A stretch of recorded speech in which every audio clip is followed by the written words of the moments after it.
The more you avoid things in your life, the more they'll start to show up in different ways.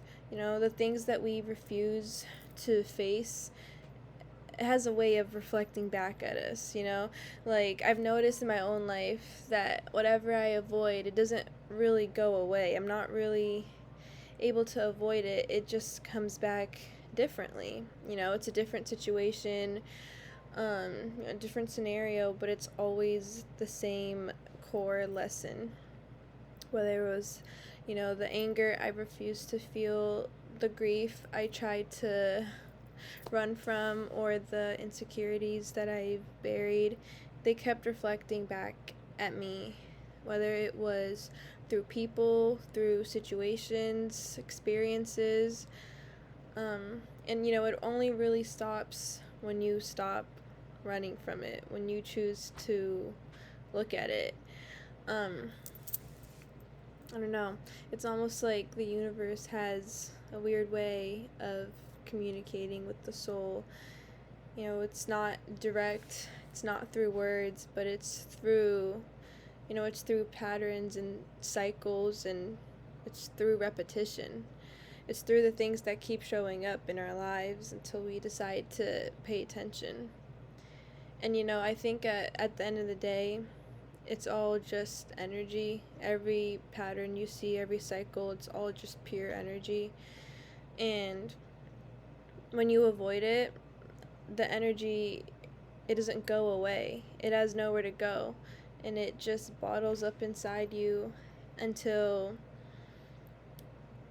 you face it. Like, you think you're successfully running away from something, whether it's something that has caused you pain or something that you don't want to face, but you're not. You're just letting it build up inside you, and eventually it starts controlling how you react to the world. It consumes you. Like, I used to always feel hurt when things were hurting me, and I just felt like I couldn't escape it. But it was almost like I was doing it to myself. I was the one avoiding it, and in that way, it kept reflecting back at me until I stopped. And now I see the situations differently. I see that, it was inviting me to see something that at that time I wasn't willing to see.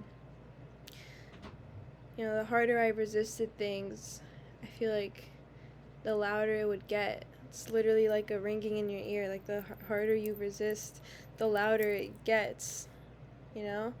And it's because there's always something within you.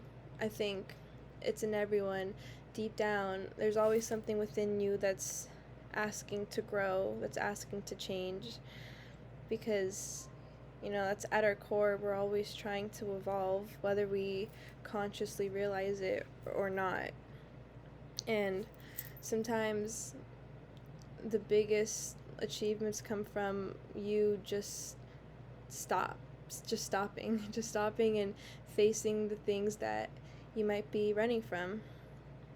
And now, I'm not saying to drown in your emotions, or to like, just let yourself, like, to constantly just be sad about things. I'm saying to just simply feel them.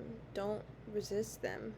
If you're grieving something, don't try to run from the sadness. Feel the sadness, feel the anger, but don't get comfortable in it. Don't build a home there, but don't resist it. And I want to say, I'm a pretty stubborn person, so I know what it's like to get pulled under by your emotions. Sometimes sadness can feel like it's endless. Sometimes anger can start to feel like it's justified when you've been hurt enough. Anger is powerful. I think it's one of the most consuming emotions. And the funny thing about anger is it's not even a real emotion. It's more so a secondary emotion. Anger is mask. Anger is always used to cover up a more vulnerable emotion. But it takes so much energy to be angry. It's a draining frequency for sure. And if you're not careful, I think it's one of the things that can be the most disconnecting. I think it can disconnect you from yourself a lot. And if you become so focused on anger, and if you let it consume you, I think it'll cause you to essentially forget who you are underneath all that, you know? And the goal isn't to, it's not to suppress your emotions, it's to acknowledge them and to let them move through you, and then, come back home to yourself.